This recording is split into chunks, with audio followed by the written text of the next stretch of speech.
2020년 6월 14일 주일 예배를 시작하겠습니다. 찬송가 204장 함께 부르시며 예배를 시작합니다.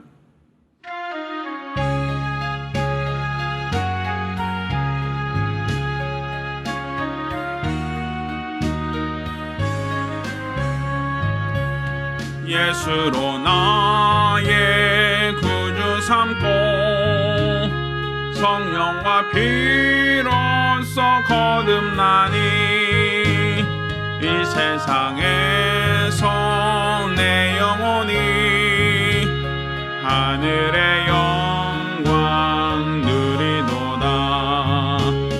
이것이 나의 간증이요 이것이 나의 찬송일세. 나 사는 동안 끊임없이 구주를 찬송하리로다. 온전히 주께 맡긴 내 영 사랑의 음성을 듣는 중에 천사들 왕래하는 것과 하늘의 영광 보리로다.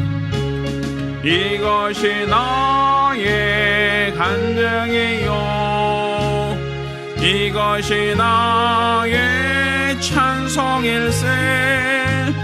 나 사는 동안 끊임없이 구주를 찬송하리로다. 주 안에 기쁨 누림으로 마음의 풍랑이 잔잔하니 세상과 나는 간 곳 없고 구속한 주만 보이도다. 이것이 나의 간증이요 이것이 나의 찬송일세. 나 사는 동안 끊임없이 구주를 찬송하리로다.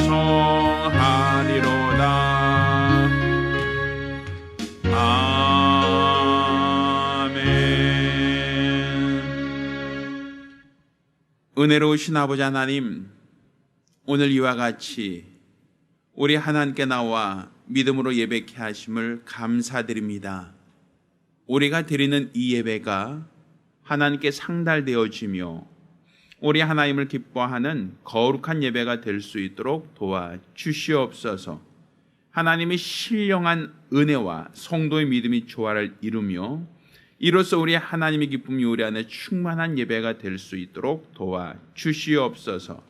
살아계신 우리 주 예수 이름으로 기원합니다. 아멘. 찬송가 241장 찬송합니다.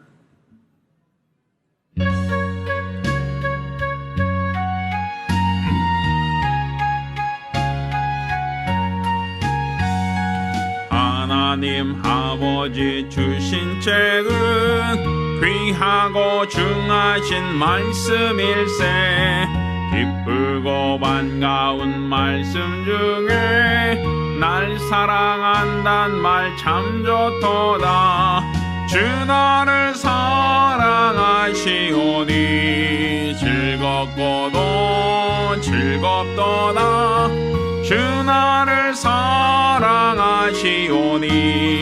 나는 참 기쁘다.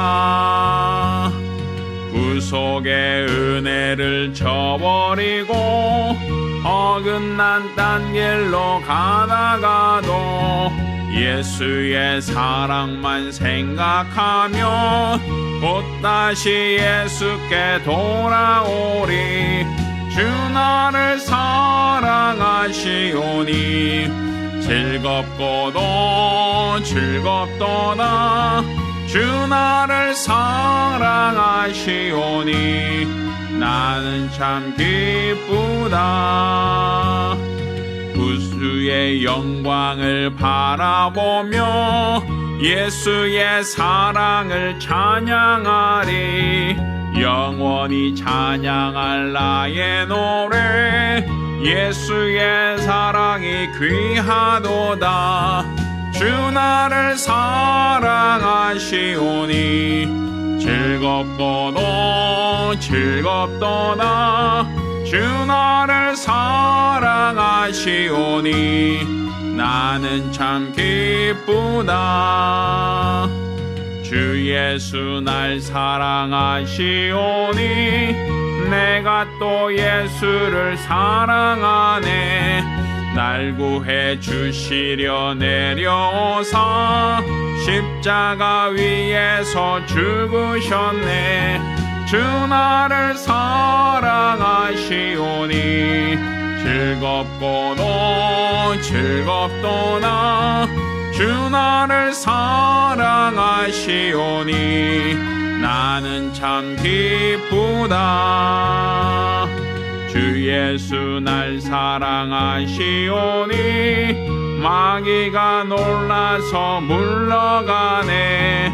주 예수 이렇게 사랑하니 우리가 어떻게 보답할까. 주 나를 사랑하시오니 즐겁고도 즐겁도다. 주 나를 사랑하시오니 나는 참 기쁘다. 우리 같이 기도합니다. 우리 같이 기도하실 때 오늘 우리가 드리는 예배가 하나님께 상달되며 또 우리 하나님을 기뻐한 예배가 될 수 있도록, 또 지난 한 주간 우리들의 모든 죄와 허물, 우리 하나님 앞에 범죄한 모든 것을 자복하며 참여하며 한 목소리로 기도합니다. 은혜로우신 아버지 하나님, 우리 하나님께서 오늘 이 시간 우리를 사랑하심을 참으로 감사드립니다. 오늘 우리가 주 앞에 나와 믿음으로 기도합니다. 오늘 이 시간 우리가 우리 하나님 앞에 우리들의 모든 죄와 허물을 자복합니다. 우리 하나님께서 우리들의 죄를, 우리들의 허물을, 우리들의 어리석음과 연약함을 우리 하나님께서 불쌍히 여겨 주시옵시사 우리 하나님이 기뻐하시는 거룩한 예배를 드리기를 원합니다. 우리 하나님께서 흠양하시는 거룩한 예배를 드리기를 원합니다. 모든 죄와 모든 허물, 모든 어리석음과 연약함을 다 자복하고 회개함으로써 우리 하나님이 일하시는 거룩한 증거를 보기를 원하오니 우리 하나님께서 도와주시고 도와주시옵소서. 오늘 이 시간 우리가 드리는 예배를 받아 주시기를 원하오니 우리들의 모든 죄와 허물을 말갛게 도말하여 주시옵시고 온전히 우리 하나님 아버지만을 믿으며 온전히 우리 하나님 아버지만을 바라며 또 하나님만을 사모하며 신뢰하며 우리 주가 원하시는 거룩한 뜻대로 사용되어 지기를 원합니다. 우리 하나님께서 오늘 우리들의 예배를 받아 주시옵시사 온전히 우리 하나님 아버지만을 높이며 하나님 아버지만을 나타내며 드러내며 온전한 믿음 안에서 우리 하나님께 나아가 믿음으로 기도 간구하기 원하오니 우리 하나님께서 크신 은혜를 더하여 주시옵소서. 오늘 이 시간 우리 예배를 받아 주시기를 원합니다. 우리 하나님이 흠양하시는 영적 예배가 되어지기를 원합니다. 우리들의 모든 죄와 허물, 어리석음과 연약함을 다 자복하고 회개함으로써 우리 하나님이 일하시는 거룩한 증거와 역사를 보기를 원하오니 우리 하나님께서 큰 은혜를 더하여 주시옵시사 온전한 믿음과 마음과 열심으로 우리 하나님께 예배하며 영광 돌리기 원하오니 우리 하나님께서 친히 주장하시고 축복하여 주시옵소서.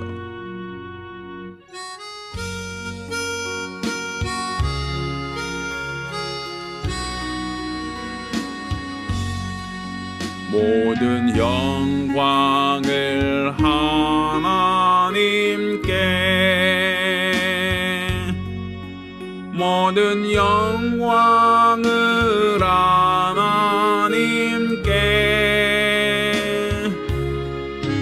온 마음과 뜻 다해 주 사모합니다. 모든 영광을 하나님께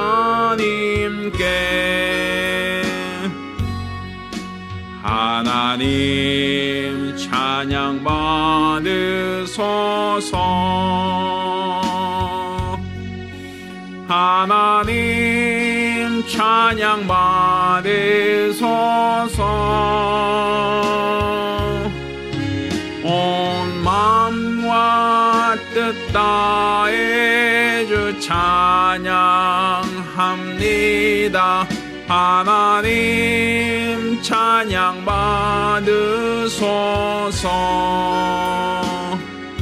아멘.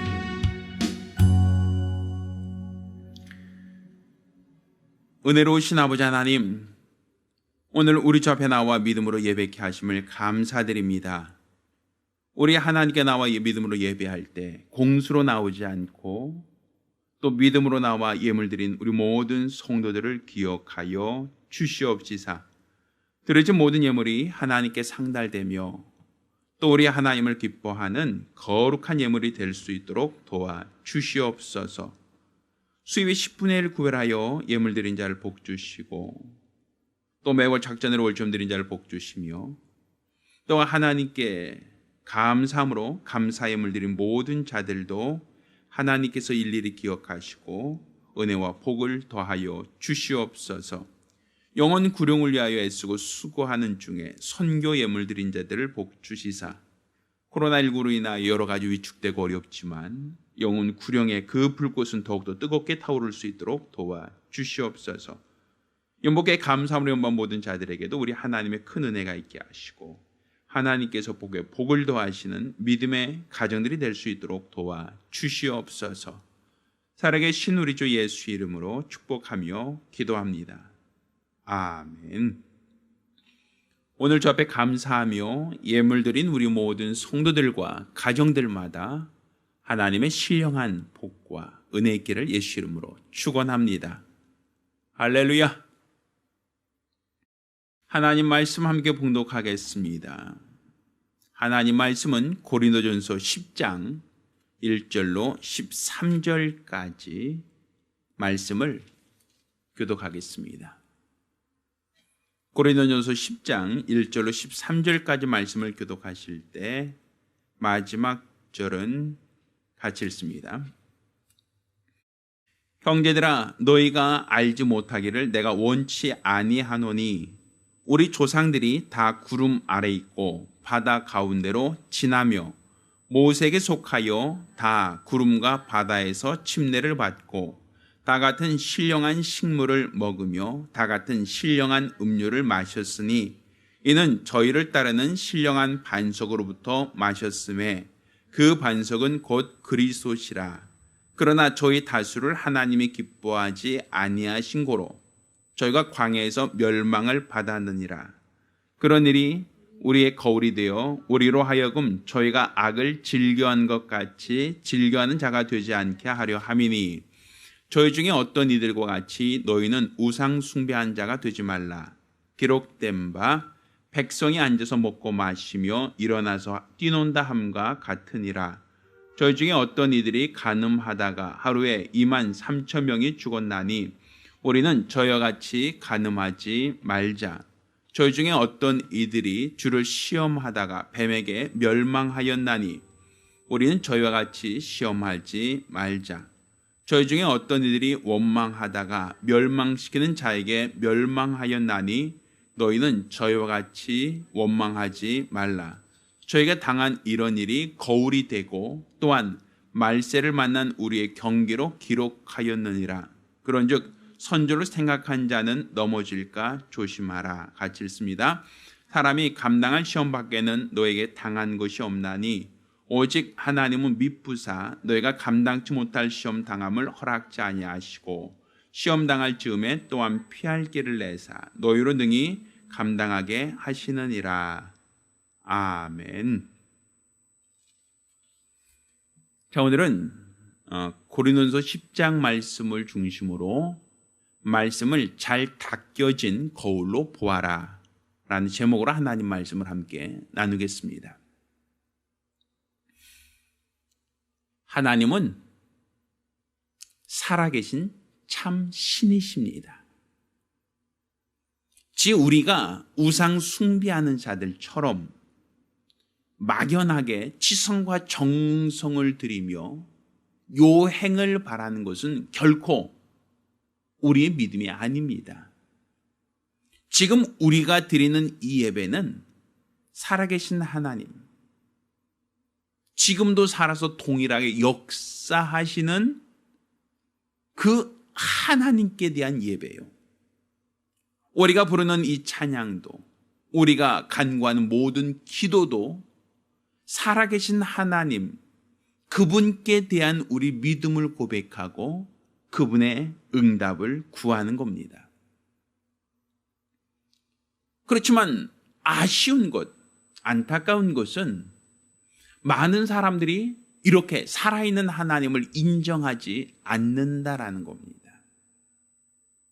그들이 하나님의 살아계심을 인정하지 못하는 그 이유는 사람의 이성으로, 사람의 방법으로, 사람의 감각으로 하나님을 규정하려고 하고, 또 내 눈으로 보고 내 손으로 만지고 내가 감각할 수 있는 대상에 대해서만 인정하기 때문입니다. 최근 코로나19라고 하는 바이러스가 전 세계적으로 창궐 하고 있죠. 그렇지만 이런 코로나19라는 그 바이러스가 존재함에도 불구하고 사람들은 눈에 보이지 않습니다. 그러니까 보이지 않음에도 불구하고 사람들이 코로나19에 대해서 경각심을 갖고 많은 나라에서 방역하기 위해서 애쓰고 수고하는 이유가 무엇이겠습니까? 눈에 보이지 않고 사람이 감각하기 어렵다 할지라도 그 바이러스가 활동하고 있다는 걸 우리가 알고 있기 때문에 아니겠습니까?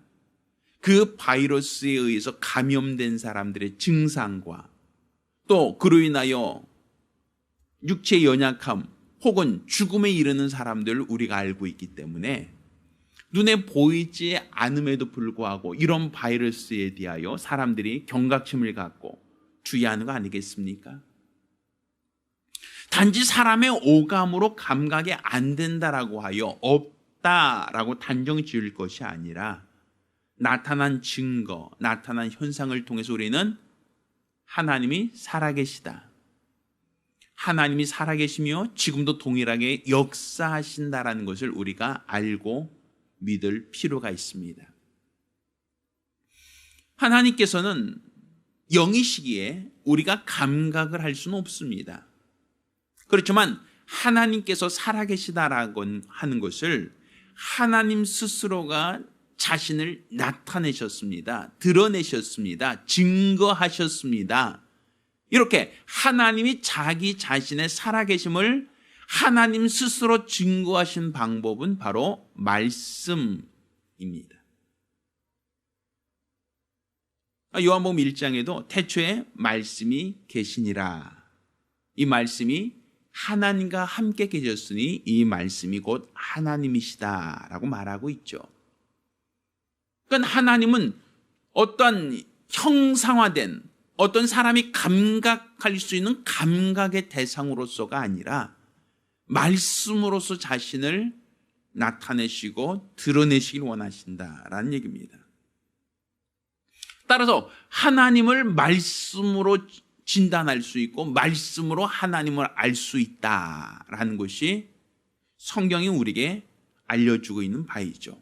마치 요즘에 코로나19가 확산 일로에 있을 때 우리나라의 K-방역이라고 하여 진단 키트라는 것이 있죠. 이 진단 키트라는 것은 바이러스를 직접 볼 수 있는 게 아니라 바이러스가 있다라고 하는 것을 진단할 수 있는 어떤 시약, 진단할 수 있던 어떤 방법이 있다라는 거 아니겠습니까?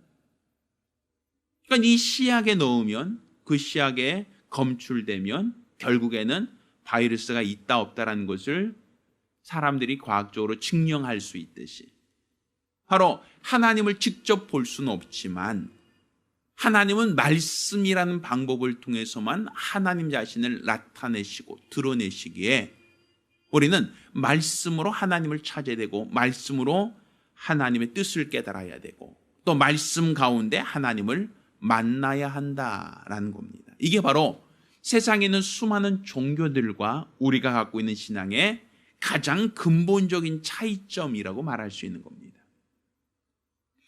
따라서 우리는 말씀으로서 자신을 나타내신 하나님, 말씀으로 자신을 드러내신 하나님, 말씀으로서 역사하신 하나님을 알고 믿을 필요가 있습니다.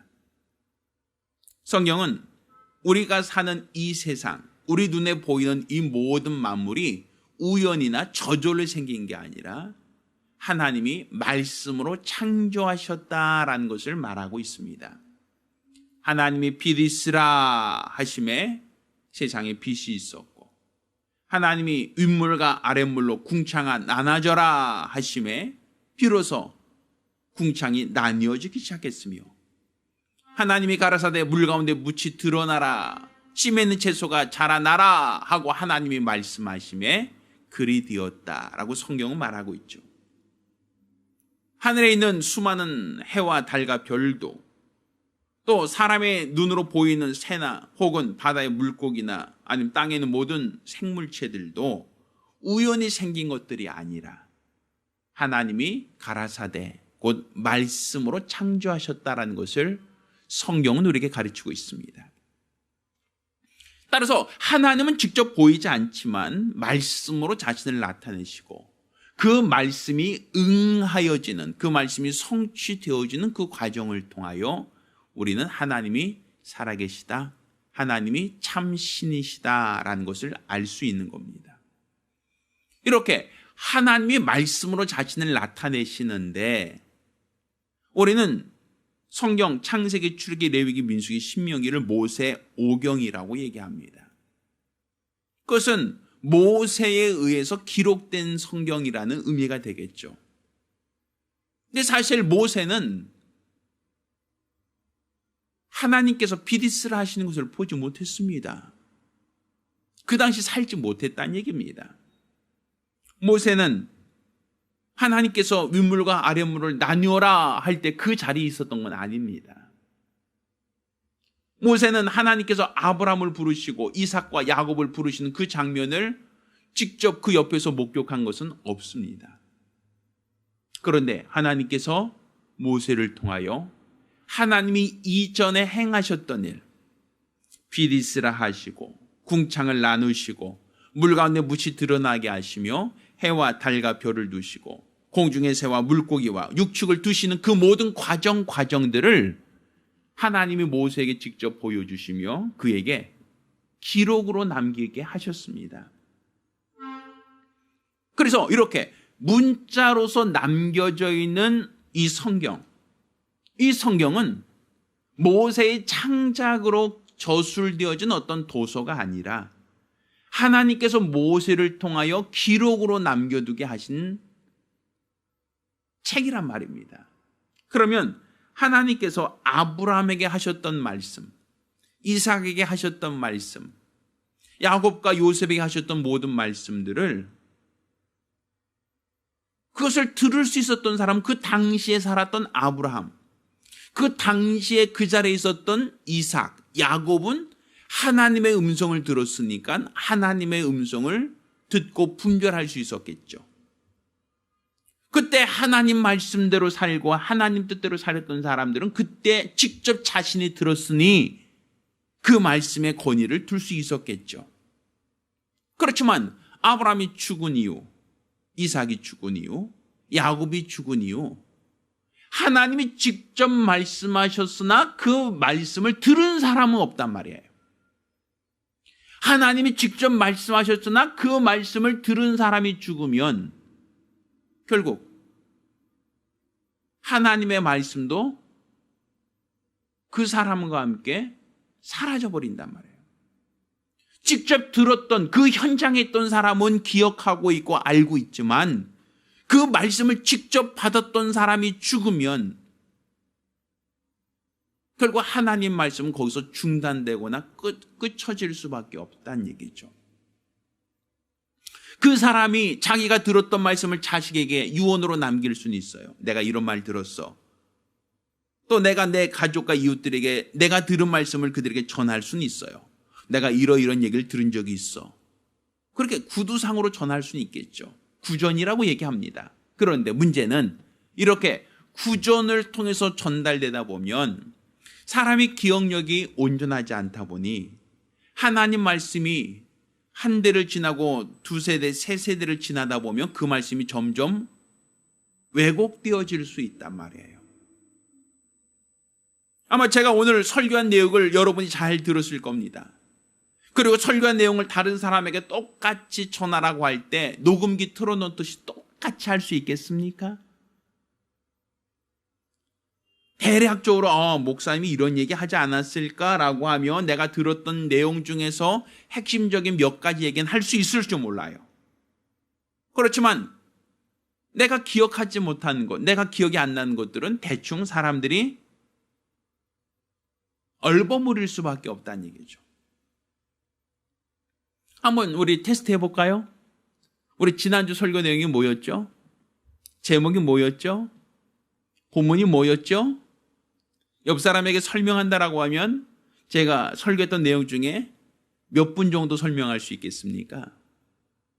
제가 설교했던 그 내용 중에서 몇 프로 정도를 옆 사람에게 전달할 수 있겠습니까? 불과 지난주에 했던 설교도 기억이 안 남는데, 지난주에 했던 설교조차도 내가 100% 완전히 다른 사람에게 전달할 수 없는데, 하물며 하나님이 아브라함에게 하신 말씀, 이삭에게 하신 말씀들이 오늘날까지 똑같이, 오늘날까지 동일하게 전달될 수 있겠느냐라는 거예요. 하나님은 어제와 오늘이나 영원토록 변하지 않습니다. 하나님이 변하지 않는 것처럼 하나님의 말씀도 소금 언약처럼 변하지 않아요. 근데 문제는 그 말씀을 받은 사람은 변해요. 외모가 변하는 것뿐 아니라 기억력도 변해요. 시간이 지나면 다 낡아져가고 사라지고 기억에서 사라져버린단 말입니다. 그래서 하나님께서 모세를 들어서 이전 아브라함에게 하셨던 말씀, 이삭에게 하셨던 말씀, 야곱에게 하셨던 그 모든 말씀들을 하나님이 기록으로 남기게 하신 겁니다. 하나님 말씀을 기록으로 남겼다라고 하는 것은 하나님이 글씨란 얘기가 아니에요. 하나님이 하신 말씀이 사람을 초월하여, 시대를 초월하여, 지역을 초월하여 어떤 시대에 누가 읽든지 간에 하나님의 말씀이 왜곡되지 않고 똑같이 전달되기를 원하신다라는 거예요. 그래서 특히 이 성경에 기록되는 히브리 언어는 그냥 글자만 있는 게 아니라 글자에 다 숫자가 표기되어 있습니다. 그래서 우리가 네가 그 읽어봐라, 그 숫자가 무엇이냐? 666이다 이런 표현이 있었죠. 그러니까 글자 자체가 숫자로 표시되어 있어요. 그러다 보니까 이스라엘 사람들이 성경을 필사할 때, 옮겨 적을 때 그때 똑같이 아무리 적는다 할지라도 사람의 실수가 있으니까 글자 하나, 점 하나를 더 찍거나 덜 찍을 수가 있잖아요. 그럼 이 사람들은 그 전에 있었던 그 글자의 숫자를 다 기록해서 그 글자의 숫자를 딱 표기해 놓습니다. 그리고 그것을 옮겨 적은 것에 숫자를 또 다 세요. 그래서 그 숫자를 딱 표시해 놉니다. 그 숫자가 일치가 되어야 제대로 옮겨 적은 거예요. 만약 그 옮겨 적는 과정 속에서 글자나 점 하나가 잘못되면 숫자 내용이 잘못되겠죠. 그러면 그들은 분명 이걸 옮겨 적는 과정 속에서 오타가 있는 거예요. 잘못 기록한 것이 있는 거죠. 그러니까 이스라엘 백성은 하나님께 받은 이 말씀을 그냥 글자로 옮겨놨다가 아니라 그 글자로 옮겨놓은 그 말씀을 다른 사람에게 전할 때도 똑같이 카피해서 똑같은 말씀을 전달하고자 했다라는 것이죠. 왜? 하나님이 변하지 않으니까. 하나님이 어제와 오늘이나 영원토록 변하지 않으시니까 이 말씀을 다른 곳에 적어놓고 다른 곳에 옮겨 적더라도 거기서 사람이 단 한 가지라도, 한 글자라도 실수가 있어서는 안 된다는 거예요. 똑같이 적어서 똑같이 카피해서 똑같은 말씀을 시대를 달리하고 장소를 달리하고 인종을 달리하더라도 똑같은 말씀을 받게 하고 똑같은 약속을 기억하게 하신 겁니다. 그러니 우리가 하나님이 어제와 오늘이나 영원토록 동일하시다라는 것처럼 하나님이 하신 모든 말씀도 동일하다라는 것이고, 이 동일하다라는 것을 하나님은 우리에게 문자로서, 글자로서 하나님 말씀을 기록으로 남기게 하고, 또 이 기록된 성경을 읽음으로써 하나님이 나에게 말씀하시는 것과 똑같은 약속, 똑같은 권위, 똑같은 증거를 주셨다라고 볼 수 있는 겁니다. 그러니 우리가 오늘 이와 같이 성경을 읽는 것, 이것은 그냥 오래된 이야기, 과거의 이야기, 이스라엘의 역사가 아니라 오늘날도 동일하게 말씀하신 하나님, 동일하게 역사하신 하나님, 동일하게 약속하신 그 하나님을 만나야 하고 그 하나님의 음성을 들을 수 있어야 됩니다. 그냥 하나의 어떤 책을 읽고 지나쳐버리는 게 아니라 오늘 나에게 말씀하시는 하나님, 오늘 나에게 명하시는 음성으로 들을 수 있을 때 우리는 그 성경을 제대로 읽었다, 제대로 상고했다라고 말할 수 있는 겁니다. 그러면 하나님께서 이렇게 성경을 기록으로 남게 하신 이유가 무엇인가? 그것은 변하지 않는 하나님의 말씀을 어느 시대 누구에게나 똑같이 전달해 주고자 하는 그 목적만 있는 게 아니라 그냥 하나의 정보를 후대 사람들에게도 똑같이 알게 하겠다는 것만이 목적은 아니란 말이에요. 오늘 우리가 읽은 이 본문을 보면 하나님께서 이 성경에 있는 모든 말씀을 기록한 그 이유에 대해서 말하고 있습니다. 그 이유 중에 6절에는 그런 일은 우리의 거울이 되어 라고 표현하죠. 하나님은 이 성경을 기록으로 남기게 하신 말씀, 기록으로 그 말씀을 기록하게 하신 그 이유가 무엇이냐? 그냥 하나님의 말씀을 그냥 실록을 기록하듯이 그냥 기록으로 저장해 두고자 하는 게 목적이 아니란 말이에요.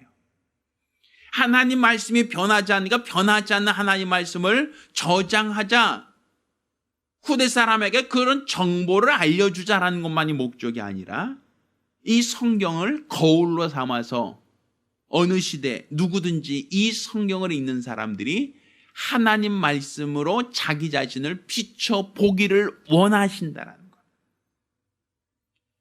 하나님 말씀을 읽으면서 그 말씀이 나를 비춰보는 거울이 되길 원한다라는 것이죠. 그 얘기는 하나님께서 이스라엘 백성의 이야기, 과거 이야기, 역사 이야기를 단지 어떠한 기록으로서 실록을 편찬하듯이 기록으로 남겼다가 아니라 이 글을 읽는 사람들이 하나님을 분별하라는 거예요. 하나님이 어떠할 때 복을 주시고 어떠할 때 하나님이 책망하시는지, 어떤 사람이 하나님이 약속하신 땅에 이르고 또 어떤 사람이 그곳에 가지 못하고 망하는지를 너희가 분별하기를 원한다라는 것이죠. 그래서 오늘 우리가 읽은 이 본문은 이 출애굽 사건, 이 출애굽 사건에 대한 이야기를 가지고 이것이 바로 우리에게 거울이 된다라는 얘기를 하고 있는 겁니다. 자, 그러면 이 출애굽 사건은 애굽에서 나와서 가나안으로 가는 그 여정 속에 하나님께서 그들을 모세를 통하여 인도하여 내셨고 애굽에서 나와 홍해를 건너 광야를 거쳐 가나안으로 들어가는 그 이스라엘의 실질적인 역사를 기록하고 있는 역사책이다라고 볼 수 있겠죠. 그런데 이것이 하나의 어떠한 단순한 역사적 기록만이 아니라 이것이 어떤 작가의 상상력이 가미되어진 어떠한 소설이 아니라 이 글은 실제 있었던 역사이면서도 또한 우리에게 거울로 기록하고 있다라고 얘기하는 거예요. 그 얘기는 이스라엘 백성이 애굽에서 나와서 홍해를 건너서 광야길을 가다가 이제 그들이 요단 건너가 가나안에 이르렀다라고 하는 것이 그들이 민족의 시작, 민족의 역사라고 볼 수 있다면 애굽에서 나왔던 모든 사람들이 가나안으로 모두가 100% 들어갔다라고 볼 수 없다는 거예요. 애굽에서 종살이하던 이스라엘 백성이 100% 광야로 나왔어요. 100% 홍해를 건너서 광야까지는 똑같이 갔습니다. 그렇지만 광야길을 걷는 중에 태반은 쓰러지고 태반은 그곳에 뼈를 묻고 가나안으로 들어간 자는 여호수아와 갈렙, 광야에서 태어난 사람들이 불과했다라는 거예요. 애굽에서 나왔을 때 애굽에서 종살이하며 나왔던 사람들이 모두가 가나안으로 들어간 게 아니다라는 거죠. 그러면 왜 어떤 사람은 가나안으로 들어갔는데 어떤 사람은 가나안으로 들어가지 못했는가? 똑같이 애굽에서 나왔는데 똑같은 목적을 가지고 나왔는데 왜 누구는 들어가고 누구는 들어가지 못하고 중간에 망하였는가? 그 이유가 무엇인가? 오늘 우리가 읽은 이 본문에는 그것을 기록으로 남긴 이유가 거울로 삼으라는 겁니다. 이 거울로 삼으라고 하는 것은 결과적으로 너 자신을 비춰보라는 거예요. 어떤 트로트 가수가 거울도 안 보는 여자 이 노래를 불러서 히트친 적이 있는데, 최소한 우리가 거울은 안 보더라도 성경을 볼 때는 거울로 보라는 거예요.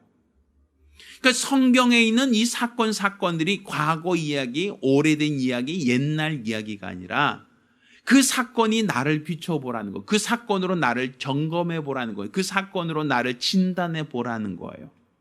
너는 올바로 가고 있는가? 너는 올바로 따라가고 있는가? 너는 하나님이 인도하신 대로 올바로 쫓고 있는가? 너 자신을 진단해 보라는 것이죠.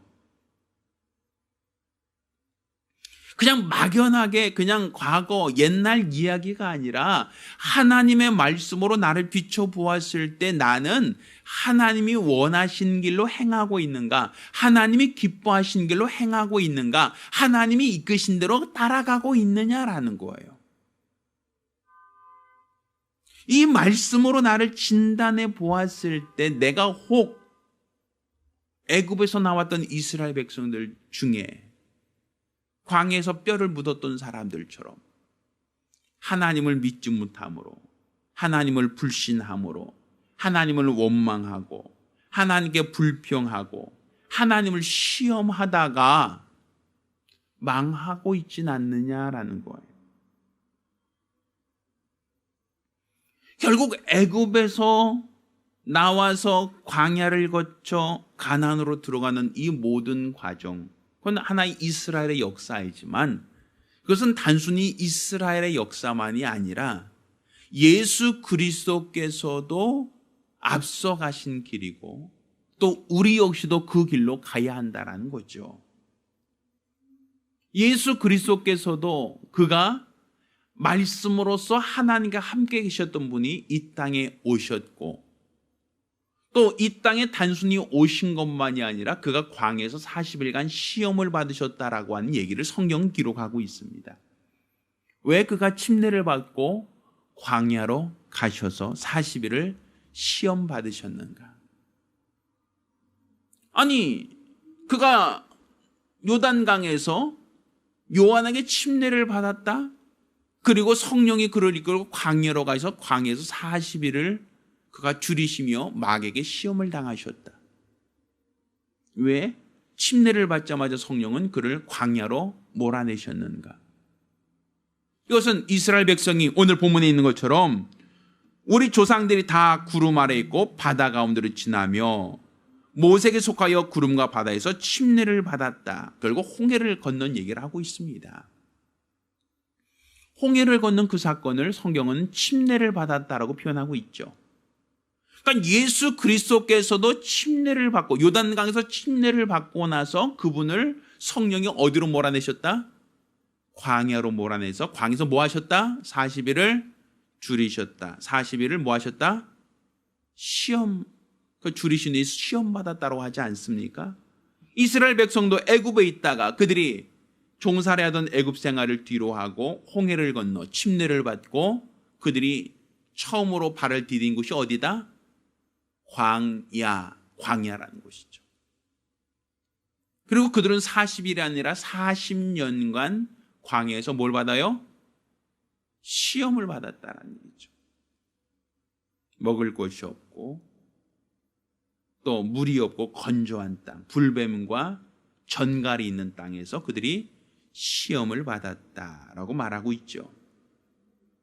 그러면 그들이 시험을 받았다, 그들이 시험을 당한 그 이유, 그건 결국 예수님께서도 침례를 받고 광야에서 40일을 줄이신 후에 시험을 받은 것과 맥락을 같이 한다라고 볼 수 있을 겁니다.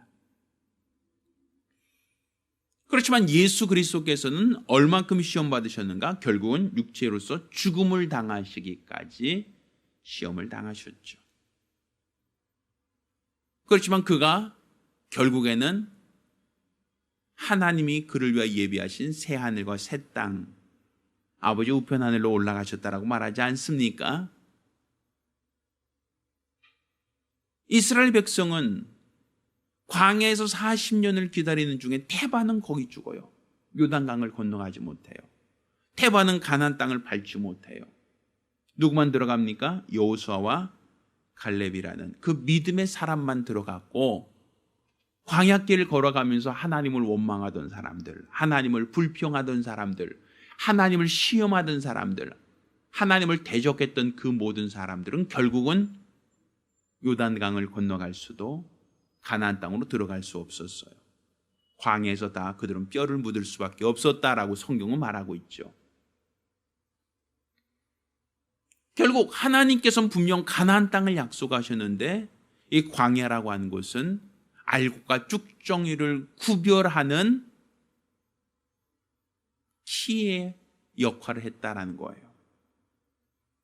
모든 자들이 애굽에서 나왔으니까 모든 사람들이 가나안으로 들어가는 게 아니라 광야를 거치며 시험을 받으며 그들 중에 알곡과 쭉정이를 하나님은 구분하셨다라는 거예요. 그래서 여호수아와 갈렙처럼 어떤 고난에도 어떤 어려움에도 어떠한 역경 속에도 불평하지 않고 믿음의 눈으로 하나님의 약속을 사모하며 가나안 땅을 사모했던 자들은 가나안으로 들어갔고, 광야길을 걸어가며 먹을 것이 없다고 마실 물이 없다고 불평하고 원망하며 모세를 대적하던 사람들은 결국에는 그들은 광야를 벗어날 수 없었고 약속의 땅 가나안으로 들어갈 수도 없었다라는 것이죠. 예수 그리스도께서 그가 새 하늘 곧 새 예루살렘으로 들어가셨다라고 말하잖아요. 하나님 우편, 그곳이 바로 새 하늘, 새 땅, 새 예루살렘 성이라고 말하지 않습니까? 그럼 예루살렘은 어디 있는 곳이란 얘기예요? 가나안에 있는 곳이란 얘기가 되겠죠. 하나님이 조상에게 약속한 땅, 그곳에 들어가는 것까지가 우리가 가는 신앙의 여정이요, 그곳까지 도착할 때까지 우리는 나그네 인생길을 걷고 있다라고 말할 수 있는 겁니다. 그러니 지금 우리가 과거 죄의 종로로 타고 있는 세상에 나와서 구름과 바다 가운데 침례를 받고, 또 지금 우리 역시도 가나안 땅, 곧 새 예루살렘, 하나님이 우리에게 약속하신 새 하늘과 새 땅을 향하여 우리가 부활의 표대를 향하여 다름질하고 있는 성도들이란 말입니다. 그런데 우리가 아직 요단강을 건넜다라고 말할 수는 없어요. 우리가 장례 때마다 요단강 건너가만 날이 며칠을 노래하지 않습니까? 그러면 아직까지 우린 요단강을 건넌 것이 아니다라고 한다면 지금 어디까지 왔다는 겁니까? 결국 지금 광야길이란 얘기죠. 물이 없고 간조한 땅, 불뱀과 전갈이 있는 땅. 그럼 이 광야길이라는 것은 뜨거운 태양 아래서 구름 한 점이 없는 곳에서, 결국 먹을 것이 없는 곳에서 고생하며 하루하루 고통스럽게 하루하루를 지나는 길 아니겠습니까? 우리의 목자 되신 하나님께서 그의 양들을 이끌고 푸른 초장과 쉴만한 물가로 인도하기 위하여 사망의 음침한 골짜기를 지나가고 있는 그 여정이라고 볼 수 있단 말입니다. 그러면 그가 우리를 이끌고 인도하셔서 아버지가 예비하신 저 하늘나라 가나안 땅으로 들어가고자 하실 때, 우리가 지금 광야길, 곧 사망의 음침한 골짜기를 지나면서 여기서 우리는 뭐 하고 있느냐, 어떻게 지나가고 있느냐라는 거예요. 우리가 이 광야길을 어떻게 지나가야 하나님이 약속하신 가나안 땅에 안착할 수 있겠는가? 온전히 들어갈 수 있겠느냐라는 거죠. 그것을 하나님께서 무엇으로? 이 성경을 미리 기록하게 하시고 이 성경을 읽게 함으로써 너희가 말세의 시험을 당할 때에 어떻게 하라는 얘기입니까? 무엇을 하라는 겁니까? 이 성경을 거울로 삼아서 뭐 하라? 너 자신을 비춰보라는 거예요. 너 자신의 믿음을 진단해 보라는 거예요. 네 자신의 언어를 진단해 보고 너의 행동을 다 진단해 보라는 거예요. 왜 진단해야 됩니까? 그래야 너희가 광야에서 엎드러지지 않는다라는 것이죠. 왜? 하나님은 어떤 사람을 가나안 땅에 들어가게 하고 어떤 사람은 가나안 땅에 들어가지 못하게 했는가를 너희가 보면 알 수 있다는 거예요. 고난을 당했을 때 불평하고 원망하던 사람들은 결코 들어갈 수가 없었어요. 믿음의 눈으로 가나안 땅을 바라보지 못한 사람도 들어갈 수가 없었어요. 하나님을 섬기겠다고 우상을 만들고 거기다 절하던 사람도 결코 들어갈 수가 없었어요. 모세를 대적하고 모세를 시험하던 사람도 결코 들어갈 수가 없었죠. 왜 하나님은 이것을 기록으로 남기게 했습니까? 이런 일이 너희 거울이 돼서 말세 만난 너희에게 너희는 그렇게 하지 말라. 너희는 그렇게 하지 말라. 그것을 가르치고 있단 말이에요. 역사를 잊은 민족이 내일이 없다고 얘기하죠. 미래가 없다고 말하지 않습니까? 성경을 읽지 않고 성경의 말씀을 읽고 사모하지 않는다면 우리에게도 앞날이 없다라고 볼 수 있단 말이에요. 자, 오늘 본문을 얘기합니다. 7절에 어떤 이들은 우상 숭배하다가 망했다라고 얘기합니다. 너희는 뭐 하지 마라. 우상 숭배하면 가나안 땅에 들어가지 못한다. 그 얘기하고 있는 거죠. 저 어떤 이들은 간음하다가 하루 2만 3천 명이 죽었나니 너희는 뭐 하지 마라. 하나님보다 세상을 더 사랑하는 것 다 간음입니다. 하나님보다 물질을 더 사랑하는 것 간음입니다. 하나님보다 더 사랑하는 그 모든 것들이 다 하나님 보실 때 가증한 겁니다. 하지 말라는 거예요. 또 저희 중에 어떤 이들은 주를 시험하다가 뱀에게 멸망하였다. 하나님 시험하지 말라는 거예요. 또 저희 중에 어떤 이들은 원망하다가 멸망친 자에게 멸망받았다. 원망하지 말라는 거예요. 자, 이런 일이 거울이 되고 또한 말세를 만난 우리의 경계로 기록하고 있다. 거울로 삼으라고 하는 거예요. 그러니까 하나님이 이 성경을 기록으로 남기게 하신 것은 그 당시 그 사람들을 심판했다, 형벌했다는 것을 기록으로 남기려고 하는 목적이 아니라 이것을 거울로 삼아서 너 자신을 비춰봐라. 너의 말을 비춰봐라. 너의 생각을 비춰봐라. 너의 행동이 하나님 보실 때 온전한지 가증한지를 비춰봐라. 하나님이 누구를 심판하시고 누구에게 복을 주셨는지 네가 성경을 읽으면서 비판해보고 진단해봐라. 그리고 네가 지금 하나님의 멸망시킨 자들 편에 서서 너도 원망하고 불평하고 시험하고 있는지, 아니면 여호수아 갈렙처럼 하나님을 믿고 의지함으로 말미암아 믿음의 눈으로 나가자고 얘기하고 있는지 너 자신을 진단해봐라. 결국 이 성경을 기록으로 남게 하신 그 목적이 무엇입니까? 결국 하나님은 어제와 오늘이나 영원토록 동일하시니 하나님 말씀도 동일한 말씀을 주셨으니 하나님이 과거에 이런 사람에게 복 줬으면 똑같은 행동을 할 때 복을 주시고, 과거에 어떤 사람은 하나님의 멸망시켰으니 너도 똑같은 행동을 하면 그도 하나님 앞에 멸망당한다라는 얘기를 하는 것이죠. 그러니 너 깨어있으라는 겁니다. 하나님 말씀, 과거 얘기만 듣지 말고 오늘 내게 주신 말씀으로 보고 들어야 된다. 너 자신을 말씀을 읽을 때마다 네 자신이 보여야 된다. 진단되어야 된다라는 얘기죠. 자, 13절 이와 같이 얘기합니다. 12절부터 봅니다. 선조를 생각한 자는 넘어질까 조심하라. 이런 표현이죠. 애굽에서 나왔으니까 다 가나안 땅 들어가겠다. 이런 생각은 아주 위험한 생각이란 말입니다. 애굽에서 홍해를 건넜으니까 이제 난 가나안 땅에 안전하게 들어가겠지라고 생각하지 말라는 겁니다. 애굽에서 나왔다 할지라도, 홍해를 건넜다 할지라도, 모두가 다 가나안으로, 모두가 다 요단강을 건널 수 있는 것은 아니다라는 것이죠. 넘어질 수 있다라는 거예요. 오늘 보면 이와 같이 됩니다. 사람이 감당할 시험밖에 너에게 당한 것이 없나니. 광야길이라고 하는 것은 결국 시험을 당한다라는 거예요. 예수께서 광야에서 40일간 금식하시고 뭘 받으셨어요? 시험을 받지 않으셨습니까? 그러니까 지금 우리가 사는 이 세상은 원수가 우는 사자처럼 삼킬 자를 찾고 있는 것이요, 끊임없이 시험하고 끊임없이 유혹하고 끊임없이 우리를 넘어뜨리고 좌절시키려고 하는 곳이다라고 볼 수 있는 겁니다. 그럼 우리가 시험당할 때 어떻게 하시겠습니까? 원망하고 불평하고 뒷걸음질 치시겠습니까?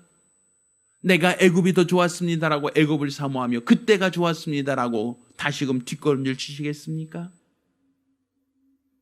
왜 우리는 하나님 말씀을 기록하고 있는지, 왜 이 말세를 당한 우리에게 왜 이 성경이 무엇을 말하려고 하는지,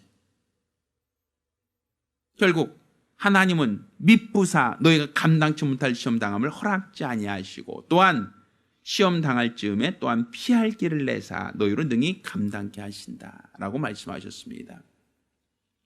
이 광야 같은 세상, 광야 같은 삶을 살아가는 것이 시험이 없다가 아니라 시험은 분명히 있어요. 그렇지만 하나님은 감당치 못할 시험은 허락하지 않으신다. 능히 이길 수 있다는 거예요. 그 어떤 시험이 와도 능히 우리가 이겨낼 수 있는 시험을 허락하신다라는 것이죠. 예수께서 40일을 줄이셨으나 그가 어떻게 시험을 이기셨습니까? 기록되었으되 이렇게 표현해요, 성경은. 결국 성경은 뭘 얘기하고 있습니까? 기록되었으되 사람이 떡으로 살지 않는다. 기록되었으되 주 너희 하나님을 실험하지 말라. 기록되었으되 주 너희 하나님께만 경배하라 하였느니라. 자, 시험이 있었죠, 예수께도. 근데 그가 시험을 당하셨을 때 그 시험을 어떻게 이기셨습니까? 어떻게 극복하셨습니까? 결국 기록되어진 말씀으로 이기셨지 않습니까? 결국 성경이라고 하는 것은 하나님이 우리에게 좀 피할 길이에요. 왜? 모르면 당해요. 모르면 넘어져요. 모르니까 쓰러질 수 있잖아요. 그렇지만 앞에서 넘어진 사람을 보면 우리는 뭐라 그럽니까? 야, 조심해, 조심해, 이렇게 얘기하지 않습니까? 앞에서 가다가 누가 돌불에 걸려서 넘어졌어요. 그럼 사람들이 뭐라고 해요? 조심해, 여기 돌불이 있어, 여기 조심해 라고 말하지 않습니까? 간혹 가다가 운전하다 보면 교통사고 사망자가 있었던 현수막 달리는 데가 있어요, 간혹. 그거 왜 거기다 붙여놓습니까? 어떤 곳을 운전하다 보면 야생동물이 출현하는 곳, 이렇게 쓴 표지판들이 있어요. 거기다 왜 써놔요? 조심하라는 거예요. 과거 여기서 사고 난 경험이 있으니까, 여기 언제 야생동물이 튀어나올 줄 모르니까, 여기 차들이 튀어나와서 사고 날 위험이 크니까 조심하라고 기록한 거 아닙니까? 그럼 그거 보고 우리 뭐예요? 거기서 서행하거나 조금 더 우리는 주의를 살피지 않습니까? 왜? 먼저 사고당한 사람이 있으니까. 나는 어떻게 한다? 조심하잖아요. 그러니까 피할 길을 내신다라는 것은 어떤 길을 말하는가? 시험을 당하더라도 피할 길이 있다라는 얘기는 결국은 먼저 앞서간 사람이 우리에게 교훈이 되고 경고가 되고 있다라는 거예요. 결국 그 시험을 당했을 때 우리는 어떻게 하라는 거예요? 예수께서 시험을 당했을 때 어떻게 피하셨어요? 기록되었으되라고 말하지 않습니까? 그러니까 결국 우리가 피할 길이라는 것은 말씀으로 우리가 어떻게 행해야 고난당하지 않고 어떻게 이 역경을 이겨낼 수 있는지를 성경은 이미 우리에게 말하고 있고 가르치고 있다. 성경 우리에게 그렇게 말하고 있는 겁니다. 따라서 우리가 성경을 읽으면서 과거 얘기, 옛날 얘기만 읽을 게 아니라 나에게 피할 길을 주시려고 하는 우리 하나님의 음성으로 들을 수 있어야 돼요. 그러기 위해서는 하나님 말씀을 잘 닦여진 거울처럼 항상 나를 비춰보는 거울로 삼아야 됩니다. 내가 지금 이 말씀으로 나를 진단해 보았을 때 나의 생각이 하나님 기뻐하시는 생각인지, 나의 말이 하나님이 원하시는 말인지, 나의 행동이 하나님께서 기뻐하시는 행동인지를 진단해 보고 거기에서 하나님이 원하시는 길, 하나님이 바라시는 길, 하나님이 기뻐하시는 길로 행하려고 하는 것, 이게 바로 우리의 믿음이 되어야 됩니다. 저 여러분 모두가 하나님 말씀에 권위를 두고 또 그 말씀으로 자신을 비춰봄으로써 말세 고난당할 때에, 어려움 당할 때, 시험을 당할 때에 이 말씀을 의지하여 모든 시험을 등이 이기시기를 예수 이름으로 축원합니다. 할렐루야, 할렐루야. 하나님 말씀에 권위를 두고 말씀으로 승리하는 여러분 되기를 예수 이름으로 축원합니다.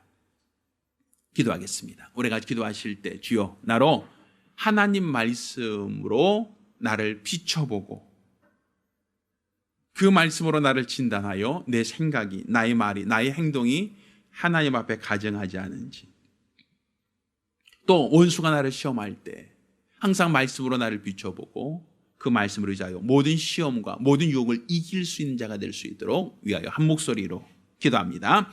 은혜로우신 아버지 하나님, 우리 하나님께서 큰 은혜를 더하여 주시사 우리가 진실로 하나님의 말씀이 살아있음을 알고 그 말씀이 오늘날 우리에게 동일한 역사를 하실 수 있도록 우리가 그 말씀 앞에 권위를 두게 도와 주시옵소서.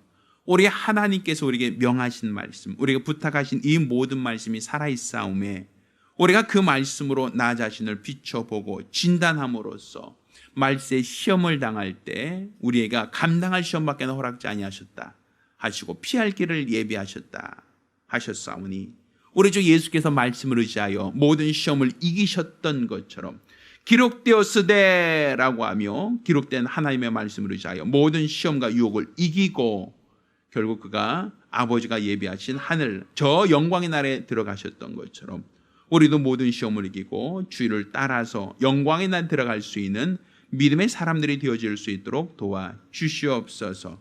하나님을 원망하다가 시험하다가 불평하다가 망하는 자들 없게 도와주시고 이 광야 같은 세상 앞서가신 예수를 따르며 쫓으며 이로써 우리 주님이 약속하신 저 하늘나라 영광의 나라에 다다를 때까지 우리가 주저앉거나 좌절하지 않도록 도와 주시옵소서. 특별히 최근 코로나19가 확산하고 또 전 세계적으로 많은 사람들이 고통당하고 있는 이때에 우리가 이 광야 같은 세상을 등이 지혜롭게 슬기롭게 잘 이겨낼 수 있도록 도와주시사 우리 성도들 중에 단 한 사람도 광야의 뼈를 묻듯 이 세상에 망하는 자 없게 도와주시고 약속하신 저 하늘나라 영광의 나라에 들어갈 때까지 모두가 다 첫째 벌에 참여할 수 있는 거룩한 믿음 갖도록 도와주시옵소서. 살아계신 우리 주 예수 이름으로 기도드렸습니다. 아멘. 할렐루야, 할렐루야. 하나님 말씀으로 항상 자신을 비춰보고 이로써 내가 온전한 믿음을 갖고 주의 나라에 들어갈 때까지 시험을 이기는 가정들이 되기를 예수 이름으로 축원합니다. 자, 모두 일어나서 함께 찬송하고 오늘 예배를 마칩니다.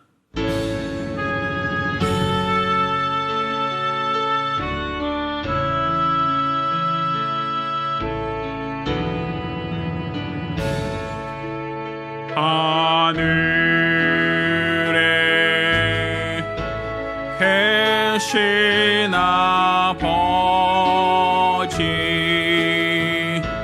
이름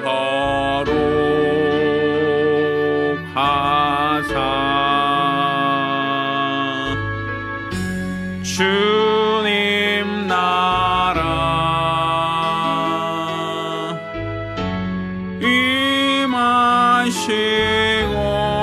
임하시고 뜻이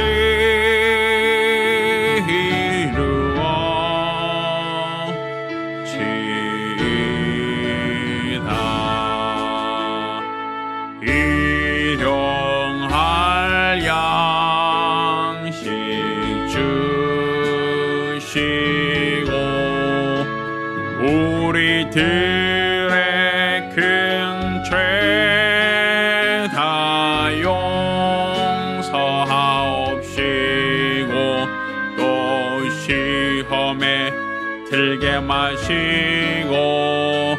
악에서 구원하소서. 우리 주의 나라 주의 연세 주의 영광 영원히